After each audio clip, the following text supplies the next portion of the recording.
What is the difference between a spiritual awakening and bipolar disorder? And now, finally, after almost 3 years of research, thousands of emails and comments, and 20 consecutive slideshow videos on this subject alone, I can finally share with you my definitive answer. And that answer is that I've been asking the wrong question. However, as you'll see, by figuring out that I was asking the wrong question, I eventually stumbled upon the right one. And with that, I think I've come across an absolute breakthrough with regards to how, as a society, we view both bipolar disorder and spiritual experiences. A breakthrough that could eventually lead to the healing of thousands of people, not only from bipolar disorder, but from schizophrenia and many other mental disorders. So what this video is really about is how I went from asking the wrong question to asking the right one.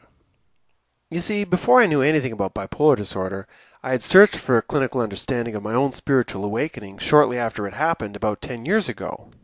It was then that I discovered the work of Dr. Stan Grof, and for Grof, there was a condition that looked very much like mental illness, but could actually lead to a spiritual breakthrough, which is what I had, and he called this condition a spiritual emergency. In reading his book, The Stormy Search for the Self, I finally found some validation for my spiritual experience, something that few others were willing to believe, that what I had been through was indeed spiritual and not a mental illness. And in the back of this book, he had an appendix to help people determine the difference between a mental illness like schizophrenia and a true spiritual emergency.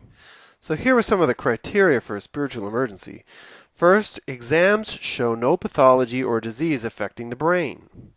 The intellect and memory are challenged but intact.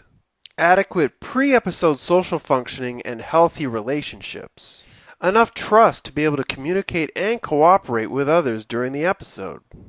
And conversely, there should be an absence of self-destructive behavior, aggressive behavior, or withdrawal from help. The person in a spiritual emergency could also have the feeling that something important, healing, and even spiritual is happening. Spiritual themes such as birth and death are also present in an experience of spiritual emergency. And so, because my experience met all of Grof's criteria, I went for over a decade thinking that my experience and that of people with mental illness were completely different.